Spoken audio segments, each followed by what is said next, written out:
And as she said, we're in progress. That's good to know. It's good to have somebody tell me I'm in progress in the morning.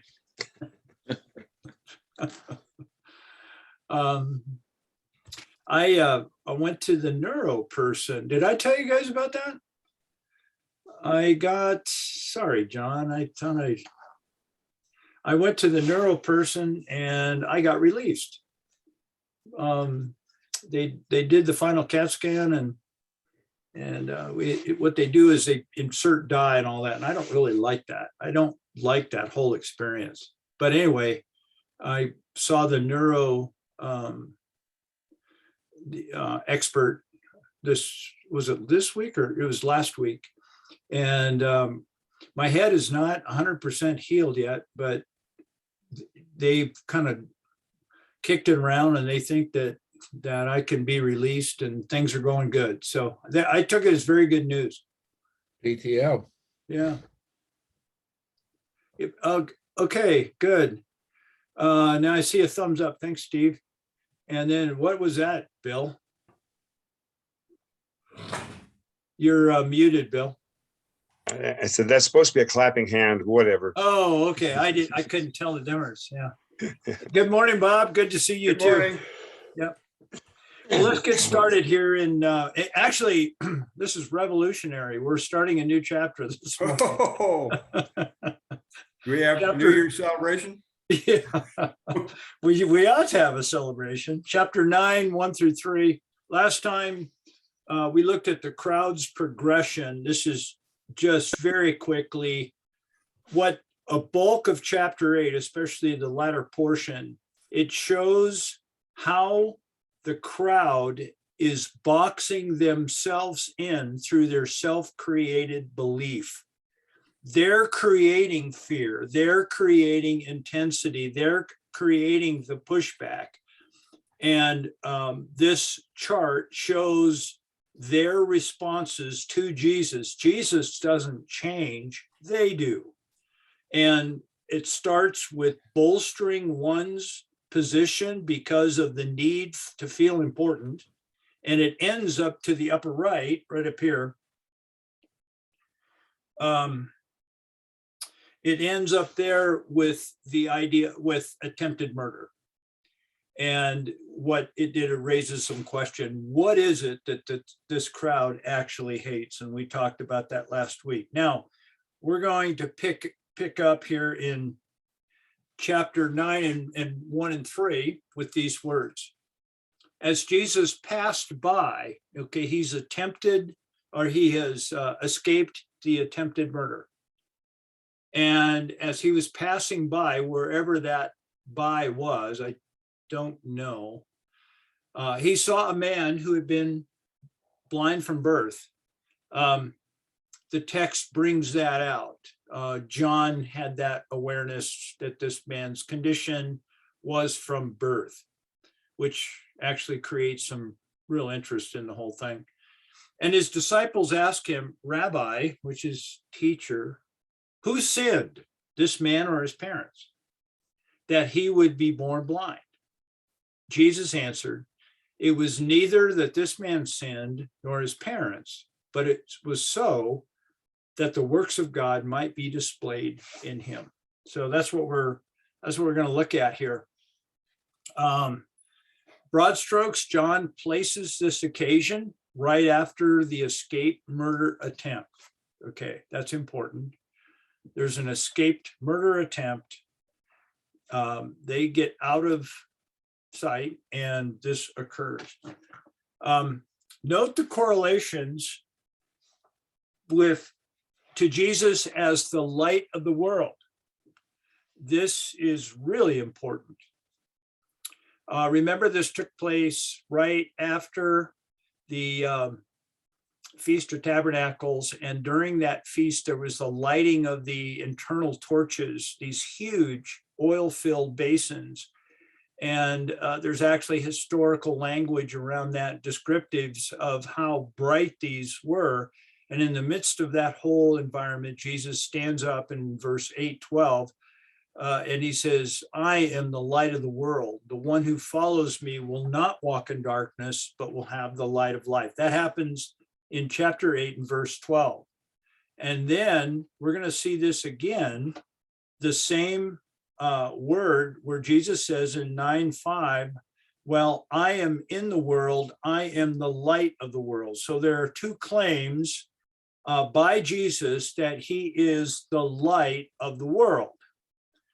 And we take that seriously. Therefore, the occasion at hand will be interpreted in regard to what Jesus stated prior in 8:12, right here, and then also in 9:5, where we're going to go next week, well, when we get there, and this idea of light.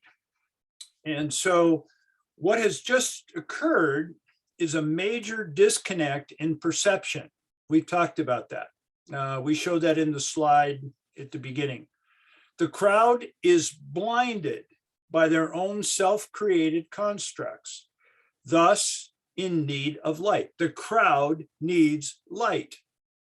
With this idea of blindness and light in mind, let's continue. So that's where our minds are. We're looking at what Jesus said, we're looking at what's happening, and we're looking at how John has put that together. So there's the text. I won't read it again. Jesus and his disciples passed by a man born blind.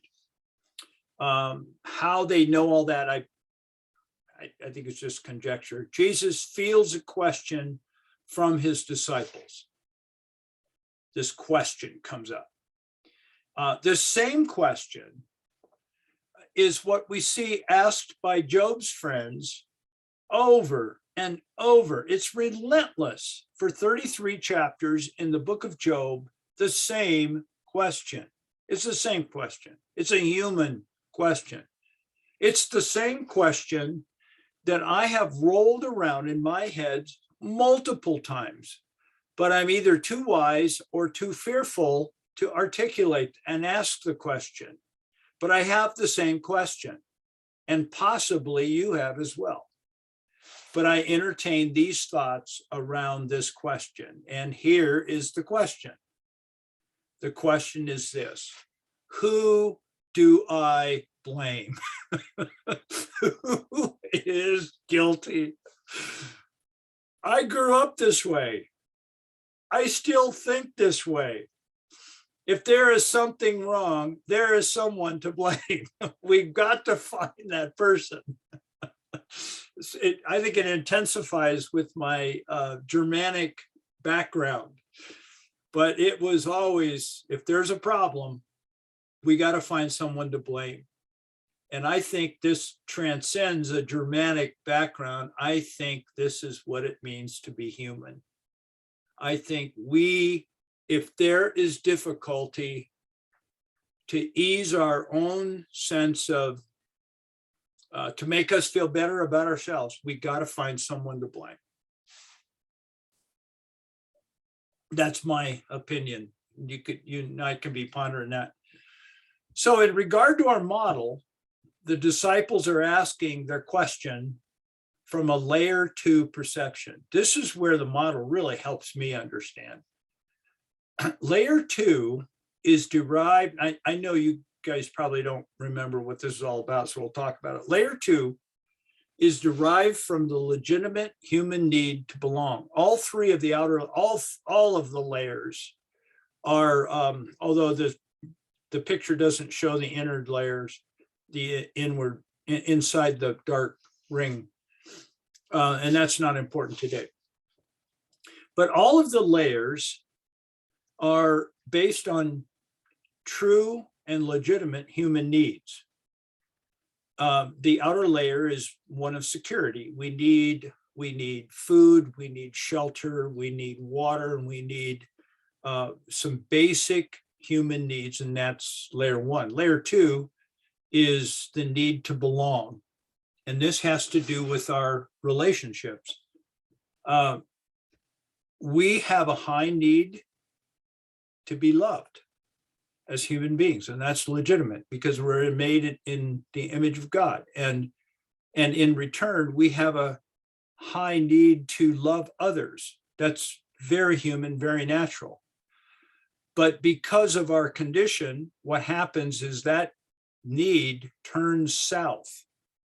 And by turning south, what it does is start to quantify who is worthy of my love, who is worthy of my attention, and who is unworthy of my attention. And we start to separate into classes, people, based on my perception of their worthiness to receive, or their worthiness for me to give what little I have towards others.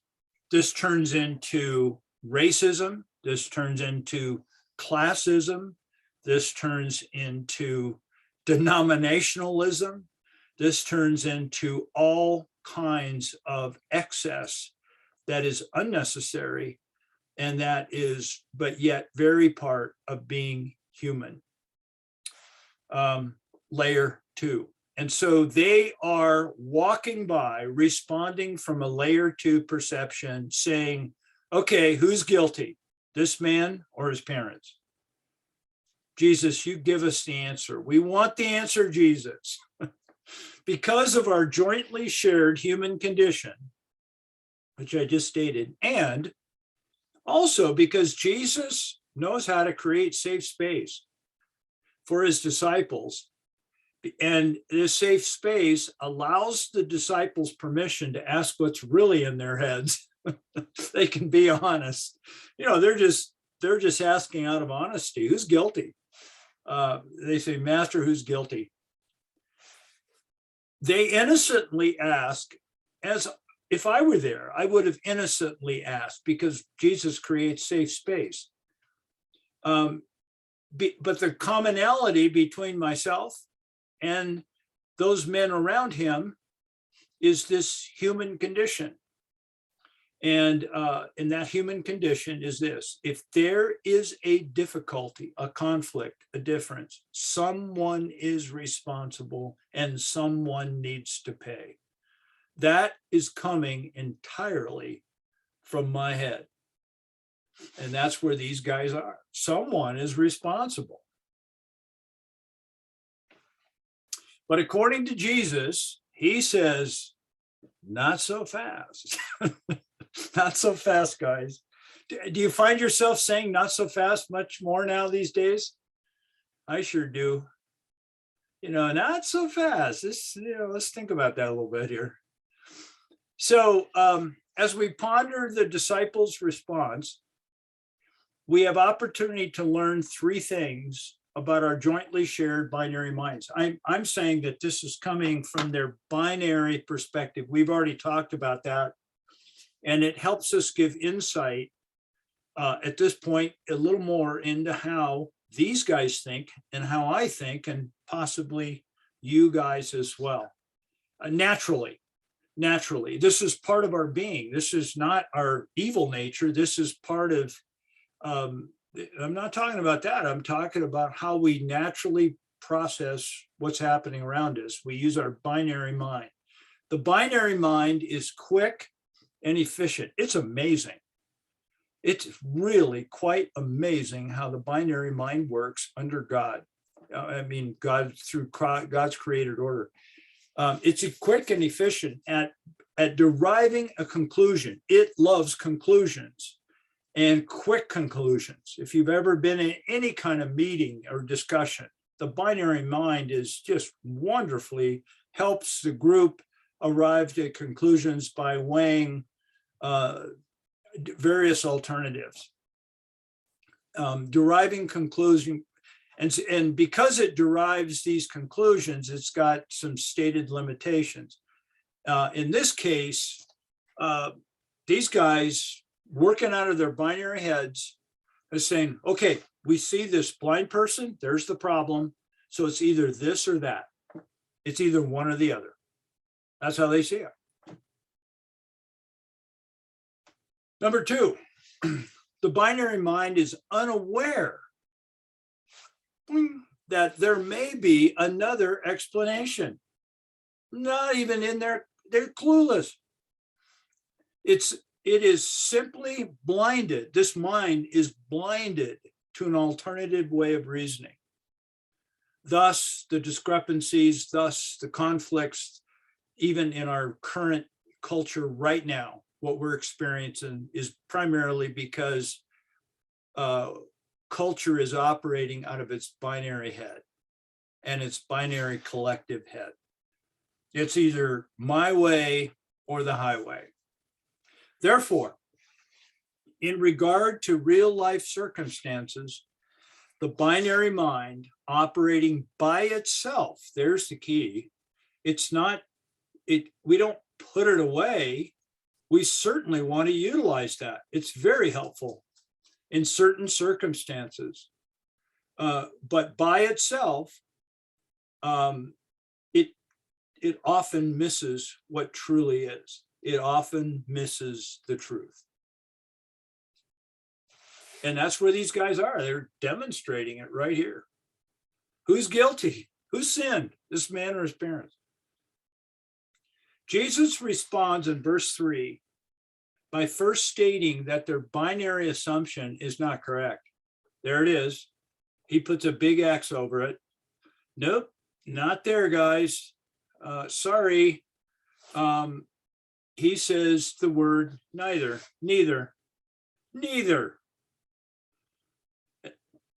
He then continues with his alternative reasoning. This is not a binary response. This is, I would call this in our language, from the mind of Christ. And he's talking about from the core, the center of the circle, what really is. And he says this, Jesus says, it was so that, here's the reason, that the works of God might be displayed in him. Verse 3b. And of course, we ask, what on earth is he talking about? What is the works of God? What does this mean? First of all, let's look at what we have before us. And then we're going to go into the works of God. So as we look at this story in 9:1-3, this is what we have in context to the bigger picture of what we talked about. We've got a blind crowd. We've got blind disciples. We got a man born blind.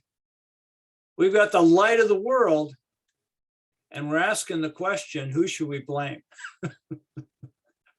That's in very rudimentary form. This is the context of what's going on. The subjects to blame. Who do we blame for this difficulty? And there is a high degree of blindness. Jesus nullifies their current way of thinking about this matter to the blind disciples. Again, we're looking at what we have before us. He then states what is valid. What is valid is the works of God. We naturally ask, what are the works of God?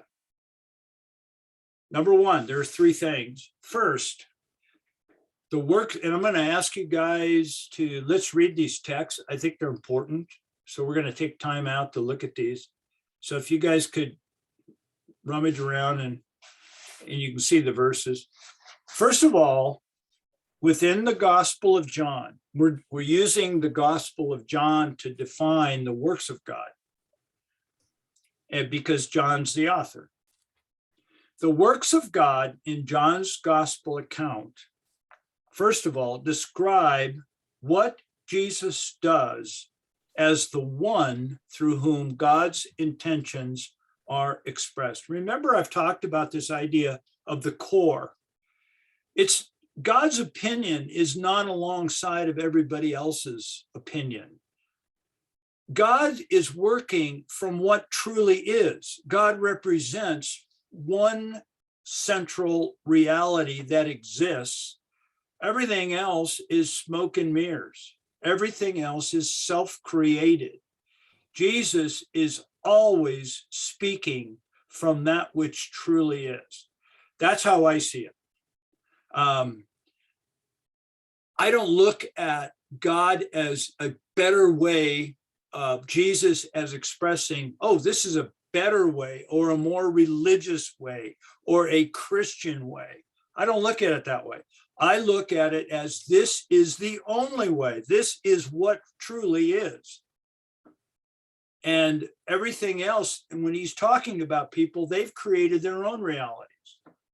That's how I'm interpreting this. This is how I'm seeing it. So when we talk about the works of God, we're talking out of this one reality, and that Jesus describes what Jesus does as the one through whom God's intentions are expressed. So can somebody read 4, verse 3, verse 34?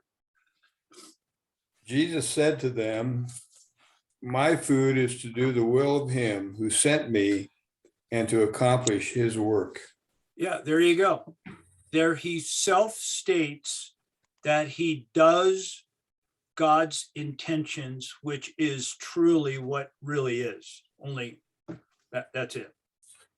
And then there's an indirect response. The indirect, Jesus has not yet healed the man, but he will.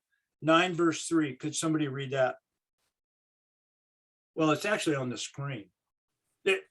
Let me read it. Jesus answered, it was neither that this man nor his parents, but it was so that the works of God might be displayed in him.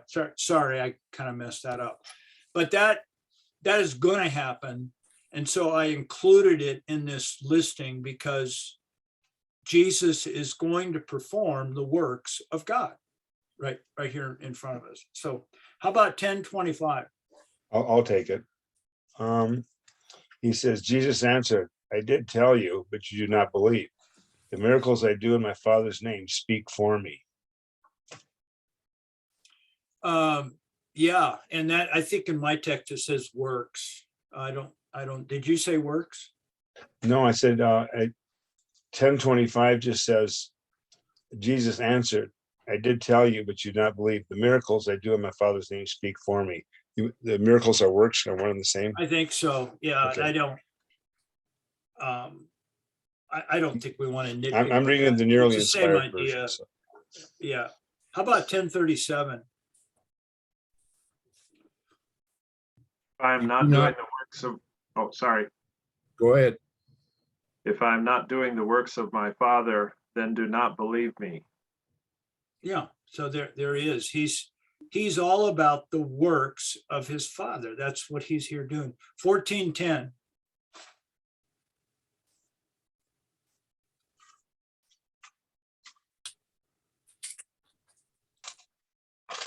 Do you not believe that I am the Father and the Father is in me?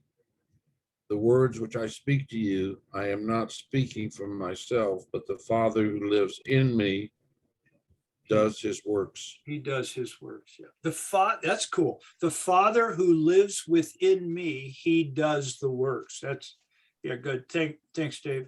And then the last one in this under the first heading is in 17:4.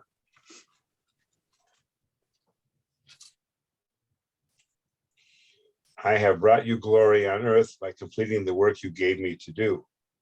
And now, Father, glorify me. No, I'll stop there. Yeah, the works that he does it. I think it says the works that you gave me to do.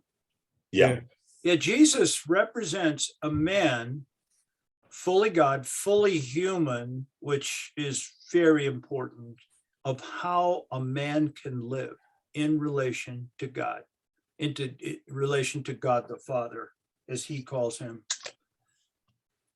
Okay, now second, the works of God in John's gospel account is belief in him whom he has sent. I could have put the word Jesus there, but I think it, and yes. However, I think that for a lot, I'm in a process like the rest of you. What is he talking about when he's talking about Jesus?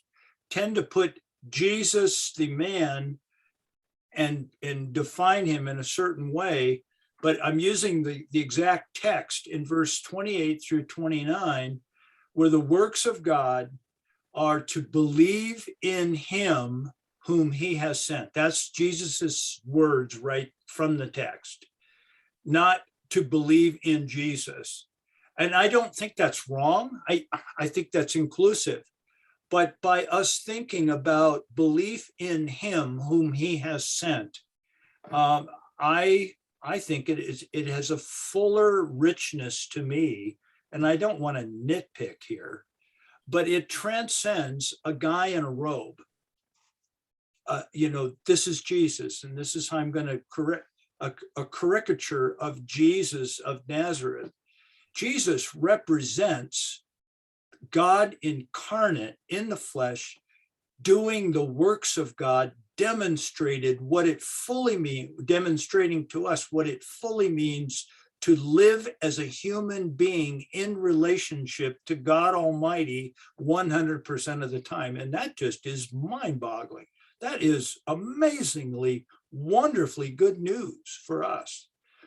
And so there, number two, the works of God in John's gospel account it's about belief in him whom he has sent. Number three, the works of God in John's gospel account references participation with what Jesus is doing at the moment and experienced by all who wish to participate. And there is, could somebody read 9:4 and then somebody else prepare 14:12?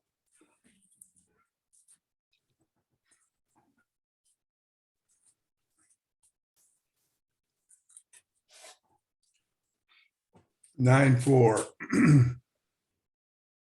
We must work the works of him who sent me while it is day. Night is coming when no one can work. Yeah, Jesus is doing. And it, Bob, I think it says the word we there, doesn't it? It's we, it's inclusive to the disciple. Yes, it is. Yeah, that's why I used that verse. And then in 14:12, Most assuredly, I say to you, the one who believes in me will do the works which I am doing, and he will do even greater things than these, because I am going to the Father. wow. So the third segment of works of God, let's review. First of all, it represents what Jesus is doing and what he's all about. He is here to do the works of God. Second, John's gospel account identifies the term believing in him who sent me. 6:28-29 used one instance where belief is tied to the works of God. And then finally, third is the idea of participation. There's a participatory invitation by Jesus, inclusive of all who will respond to do the works of God. That would be us. That would be us. It's not just the two of them trying to go around and change things for good. It's an invitation to all who will believe, as stated in the second. So this is the works of God in John's account. John also states, before we move on, that these works, the works of God within this man, will be demonstrated for a purpose, and there's a distinct purpose of display. The idea of display, he says that the works of God might be displayed in him. So to display anything there is to present what it is in its intended form or state. Display, when something is displayed, it's displayed in its authenticity, in its originality. It's displayed for the very purpose to illustrate, or not illustrate, to demonstrate what it truly is. This man is truly,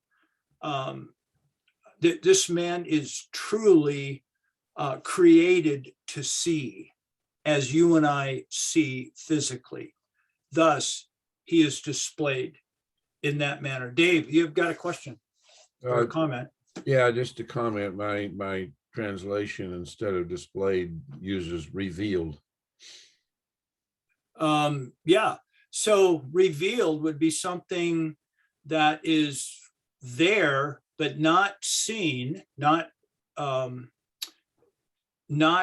become aware of. Yeah, not seen, not reveal. I'm trying to say reveal without using the word reveal. It's something that's hidden, and then all of a sudden it comes to light. Is that how you see it, Dave? Yeah. Yeah. So then, now summary. Therefore, I got a therefore. Therefore is summary. A general human blindness exists. And I'm taking that from the bigger context of what's happening, tying it back to Jesus's first word about being the light. There's a need for light because the human condition is in darkness. I thought I saw a hand. General human blindness exists. This blindness is the inability to see and discern what truly is from the core, the very essence, the very core of the works of God. This blindness is being demonstrated by the crowd, the disciples, and the man born blind. We see blindness in various forms. Jesus, however, is the light of the world. And light, like we've talked before, light is that which enables one to see and then discern according to what truly is. Like if you're in a room of darkness, total darkness, let's say it's a storage room, and you cannot see a thing, you and I, as we begin to move around, we're going to bump into things, and it's going to create pain and difficulty and lack of direction. We can't find our way because we are in a state of blindness. Jesus provides the light, and the light allows us to see. And if we can see, we can discern.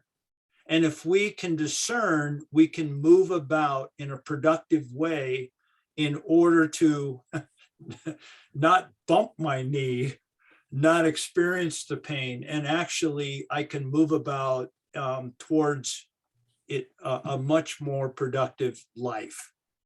And that's how I think he's using the word light.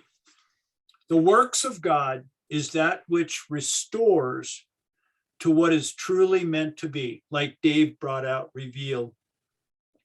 These works are those of Jesus and inclusive of all who wish to participate. The invitation is to everyone to participate. So this morning, we've seen today is really a clash of two different worlds, a clash of two different ways of seeing, mindsets, I'm calling them here. There's the one on the left, which is, I'm calling figure it out. We got to figure it out. That's what the disciples are doing in response to a man who is blind. Their first question is, okay, who do we blame? Who's guilty here? And that is all derived by this high human natural need to figure it out. On the right is a different mindset, and I would say much closer to the mind of Christ, a different set of tools. It's participation to restore. And that's where we see Jesus operating from. On the left, we see a figuring out way of thinking as demonstrated by the disciples and the crowd. You know, they're trying to box him in. They're trying to get him to define. They're trying to get him using their way of seeing, trying to make Jesus like them. The disciples, they're trying to figure it out by saying, okay, this is a bad situation. Who do we blame? The objective under the left side is to discern, and this is either aware or unaware, to discern what is right in my head so I can know. There's this high need to know. And if I don't know, I really get uncomfortable. Unknowing really makes me agitated. And that's what these guys are doing. They want to be able to walk along with Jesus in their religious kind of way and pop a question, and out pops a gumball out of the old gumball Jesus machine. And now we have our answer. We've figured out who's guilty, the parents or the child, and we put that in our theological library head, and we move on. I'm being facetious here. That's what's motivating that question. In my kind of way of saying it. On the right-hand side is a different approach. And that's what we see. And it's an open invitation, participation to all who will respond. This is Jesus's position and his reasoning, from my perspective, of why he does what he does. And the objective here, out of this way of thinking, is to respond in the moment and the now with the intent to bring life right now. He is bringing life to this man right now. And as we go in this text, it's going to be amazing how much pushback this man gets for being healed. It's just amazing. And it is so human. There's got to be something wrong with it. According to what we read in there, it is just so amazing. So we got the two different ways of looking. Now, in our response, we got about 20 minutes here. Let's talk about this, from your perspective. What correlations do you see? What blockages? What freedoms? These are just some words you might see as you look at these two ideas here before us, two different lenses, these two different mindsets. What are your comments, fellas, as you think about this and, the table time here?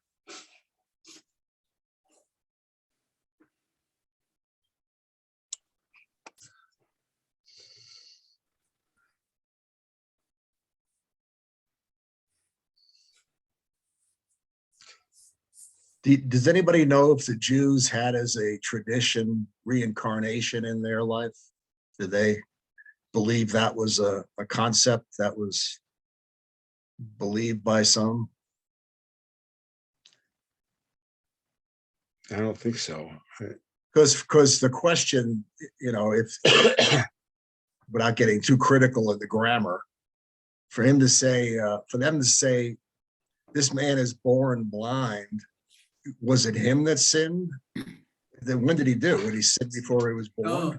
Oh yeah. Yeah, they had so, that. Yeah. If you get into the detail of the syntax, so there's a lot going on there, and I thought, Mike, when you compared it to Job, and we used to call these guys his miserable comforters. They're sitting around him saying, this doesn't happen to people, Job, unless you did something. You must have done something. What'd you do, Job? Come on. Nope, nobody sits in a heap scraping themselves just for nothing. Right. And Job's response was, of course it does. The unrighteous prosper all the time.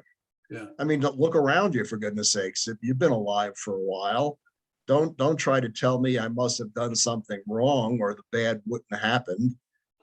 Bad happens to good people all the time. And good happens to bad people all the time. There is no causality in any of this. Mhm. And I think that's what is happening here too, is that people are looking for a reason for what they perceive as a bad thing, going blind. And I think Jesus is saying, you're asking the wrong question. There is no reason. What we've got here is a blind guy that needs help. Yeah. And so let's heal him. Yeah. That's- Yeah, so did the Jews believe in generational sin, I'll call it? Right, Interesting. right, wasn't that a common belief? Well, that was a comment when God appeared to Moses as punishing the children of the fathers unto the fourth generation kind of thing. But Yeah, then later on, when they were in the Babylon, they said that no longer will something about the teeth being set on sour grapes, basically saying it's not going to be passed on anymore.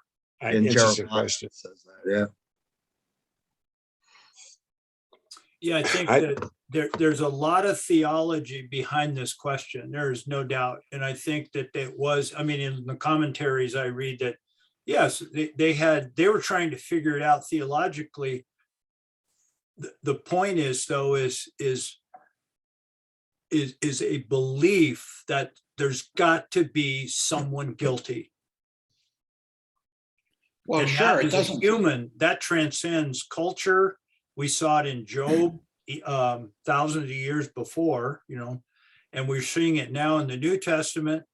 And we read about it every day all around us in our papers. We see it demonstrated. I see it in me. It's a human problem. Yeah, isn't it Someone the- has to pay. isn't it the same problem if we're the disciples? We're saying, this isn't right, that's not fair, right? Yeah. Is God fair? How did this Yeah. guy get born blind? Yeah, he was born blind. Yeah. Well, my thinking is on the left-hand side, as you said, pushes you totally to binary thinking. It's or thinking, either or. And because you Yeah. need to have that to figure out what side you want to fall on. Who's right, who's wrong, who's Yeah. evil, who's good, who's going to win, who's going to lose. You've got to put the camps on, define the camps so you know where you want to be. But on the right-hand side, it's more of an end. An end is confusing and muddled and not certain. There's no certainty in end, but it is the way of reconciliation. If you want to Yeah, be if we're yeah. called to be reconcilers, we're called to use the word end. Yeah, the disciples wanted to figure it out. They wanted to figure out so they could justify in their heads who is responsible. On the right-hand side, here's a man in need. Let's restore him to who he really needs to be. I mean, they're totally different ways of thinking.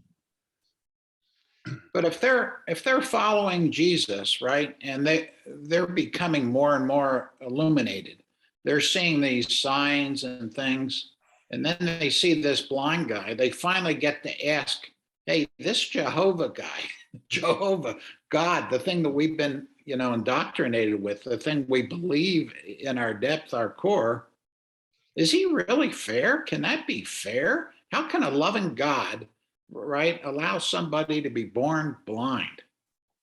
Yeah. So I'm not sure. I mean, the blame is part of it, who to blame, but the other is just a bigger picture, right? It's their whole concept of a loving God, I guess, or if Jesus is demonstrating that side of it. Well, I agree, John. And there's a part of this that's offensive to you and me. I mean, Jesus is saying here, okay, what about the guy? He's born blind, so he has to live his entire youth, clear up into today, let's say 30 years. I don't know how many years. And because the works of God will be displayed in him. Is that fair? Yeah. How about it says too, as he passed by, was Jesus passing by? Right? Yeah. I was in, I was, in- Yes, I was in California. You guys ever hear of the Crystal Cathedral? Robert Oh, Schuller? yeah. Oh, yeah, I've been there. Yeah. Yeah, in 1978, I was there sitting in my car. It was like a drive-in at the time. And he was preaching, and I forgot the circumstance, but his daughter had lost her leg for some reason, a car accident or something. And it was, it was horrible, for, a terrible thing. But as he was preaching, trying to make sense out of, she lost her leg. I mean, well, she was in the hospital and she was being tended to, and then this nurse came by to give her a sponge bath, and she witnessed to the nurse, and then the nurse came to believe, and the whole sermon was, this is why she lost her leg, so that she could witness to this person. And I remember, like, it depends on what doctrine you land on in your personal life, but I remember thinking, this is an effort of trying to make sense out of stuff that just doesn't make sense. Well, You're you never have going that. to make Wow. sense out of why you lost your leg. There is no reason. Yeah. And rather than just getting on with life and saying, this just stuff happens, you got to come up with some reason. Well, the reason is so she could witness to this nurse. It's like, really? Is that what God's got in his bag? I mean, he's got no way to witness to this nurse without cutting my daughter's leg off. That's Yeah. crazy. Yeah.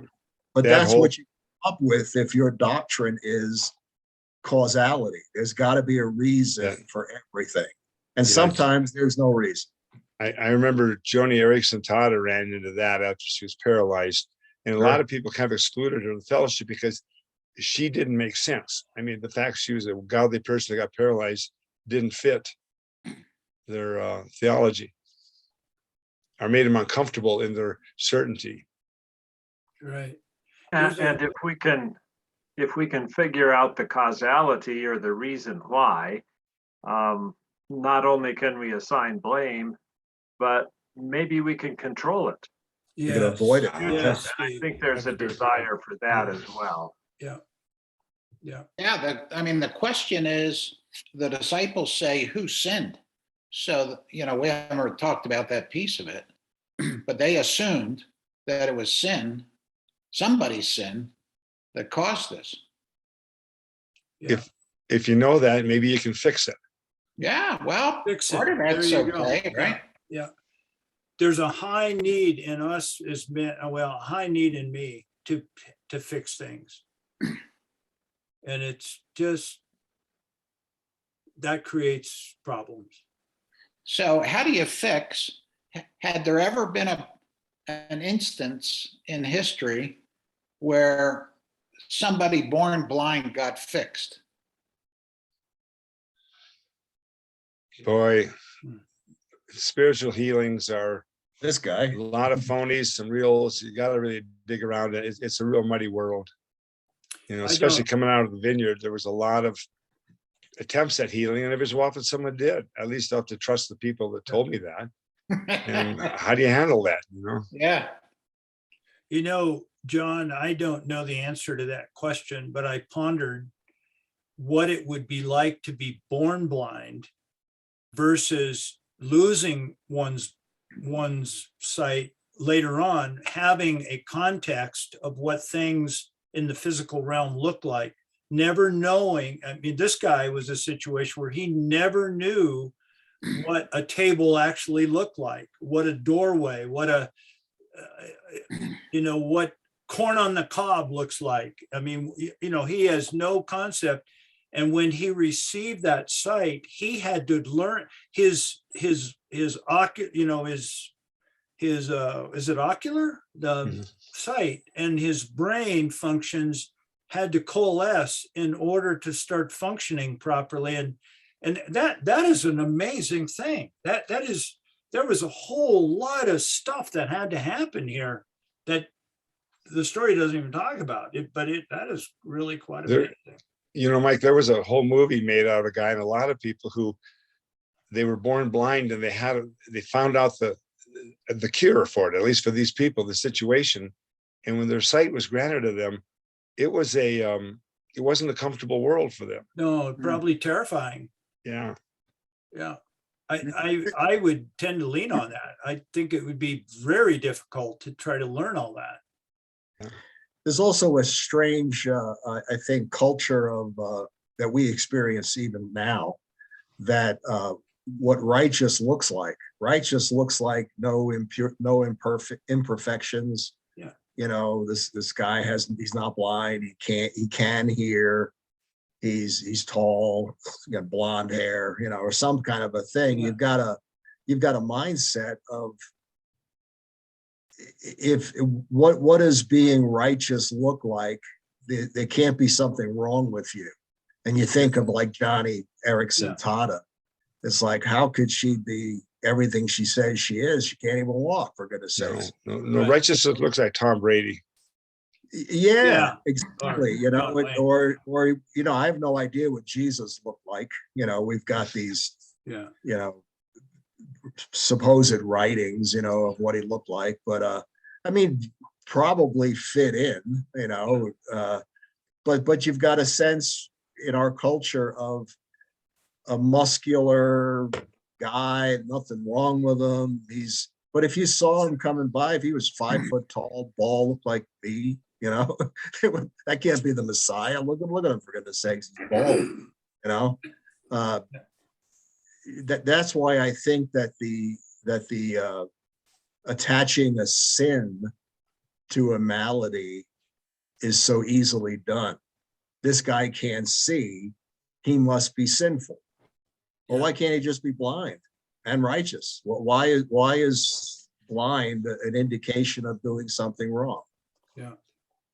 Maybe the lesson here is that the question why is not the question you should ever really ask. Well, yeah. The why is what the binary mind asks. Yeah. The question how or what now, or all those are more helpful. Yeah. But I find it, Bill, it's still in me. It's I still know. in me at age 67. I wrote a note this last week to a friend, acquaintance who's dying of cancer. And what do I say? What do I say as a religious man about a man who's dying of cancer? And I just was quiet for a moment, and what my mind went to was love. Being surrounded, my mind went to love. Is that during this time, I can't remember exactly what I wrote, but he's surrounded by love. And that is extremely powerful. It has nothing to do with fixing it. People who are dying of cancer don't want to. Some of you have probably received some horrific kind of cards from people who wanted to try to fix it out of the good intent of their heart. And it's not helpful.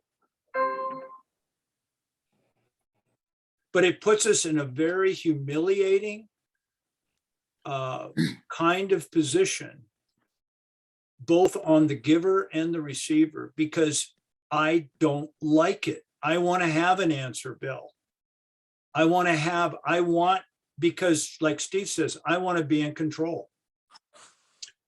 Well, the reality is terrifying.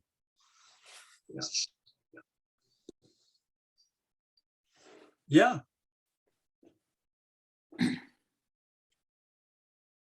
Was it Ecclesiastes that talks about the race doesn't go to the swift or the victory to the strong, you know, but happenstance happens to everybody. You know, it kind of, you know, depending on where you turn the page in the Bible, you cut these different doctrines, and sometimes stuff just happens. You know, there is no direct causality to an outcome. But the reason you are blind is because you did X, Y, and Z. Yeah. You're blind because you're blind. I don't know why you're blind, but I know that if I pray for you, there's an opening here where maybe God will heal you. You know, he's done it in the past. Let's for this and see what happens. Yeah. You know, Totsy's got his hand up. You gentlemen, you raised your hand. What do you, tell us what you think? Well, for me, as an individual who up until age 55 was spiritually blind, okay? So for me, this whole discussion is in regards to spiritual blindness, not physical blindness.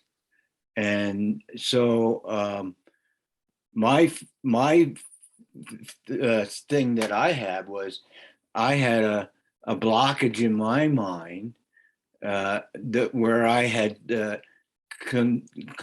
concluded that I was inferior, okay, because I was Japanese, okay, Yeah. and that blockage has not been entirely removed, but what I found was once I got freedom of that, once I accepted Christ, then I had a way of, responding with my life in a positive way, rather than trying to fix my life myself by my own accomplishments and so forth to be, to make myself successful for the earthly gods of success and money and whatever kind of a thing. So anyway, that's kind of what I wanted to correlate, wanted to share on my part. Yeah. Maybe that puts, 'cause something I've been pondering around is what then is the role of belief? Because here I see, Tatsi, I see the disciples really struggling with it. Yeah, they're still operating out of what I, from our study, and just so we know, layer 2. But belief is very important. Jesus affirms belief. That is something that is extremely valid. And maybe what you're saying there, Tatsi, through what I get what you say is that it puts one into the right perspective to move along kind of on the right, on the correct way of thinking. It's kind of a doorway into something else. It's certainly not the end in itself, but it was certainly is valid and necessary in a person's life. And I think that's what I gained from what you were saying there. You didn't say that, but that's kind of what I derived. So any I've got- other Yeah, I've just got this since the beginning of this conversation. This song popped into my head. It's one of my favorites, but I love the line from it. It says, in terms of seeing in light, it says, "I can see clearly now. The rain is gone. I yeah, can see all obstacles in my way." And they're celebrating the fact not that the obstacles are taken out of the way, but they can see them. yeah, like I the remember that song. I love that song. Yeah. Yeah, that was a good song. Yeah, that's good. I'll be thinking about that today. Yeah, well, good. Again, like always, guys, it's not like we've come to a conclusive way, but certainly opportunity for us to think inwardly about, I know this study is just, oh man, it's just so enriching for me to think about how I think. And I like what's happening. So anyway, we'll pick up. We're 3 verses into chapter 9. That's monumental, Bob. Yeah. We're moving along. We're going to keep progressing.